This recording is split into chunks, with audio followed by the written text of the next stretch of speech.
नमस्कार। आज इस वीडियो में हम बात करेंगे एक और नए शब्द की। शब्द है परिणत। परिणत शब्द जो कि संस्कृत का ही मूल शब्द है, यानी कि इसकी उत्पत्ति संस्कृत भाषा से है। अब यह शब्द दो शब्दों से मिलकर बना है, परि जोड़ णत।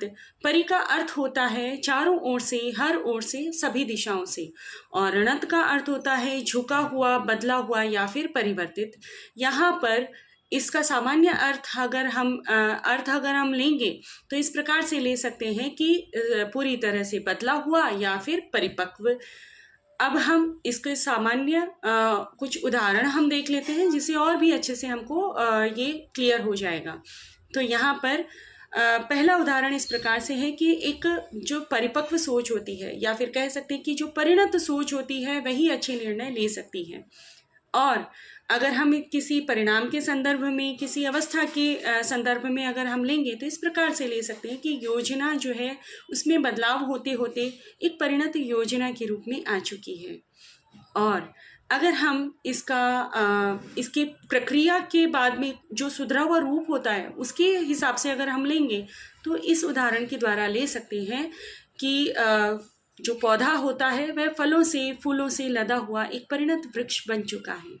और एक अंतिम उदाहरण जिससे आपको इस शब्द का जो अर्थ है वह पूरी तरह से समझ में आ जाएगा कि जो वैर था कौरवों और पांडवों के बीच में, या फिर कौरवों पांडवों का जो वैर था उसकी परिणति महाभारत का युद्ध था, यानी कि उसका अंजाम जो था वह महाभारत का युद्ध था।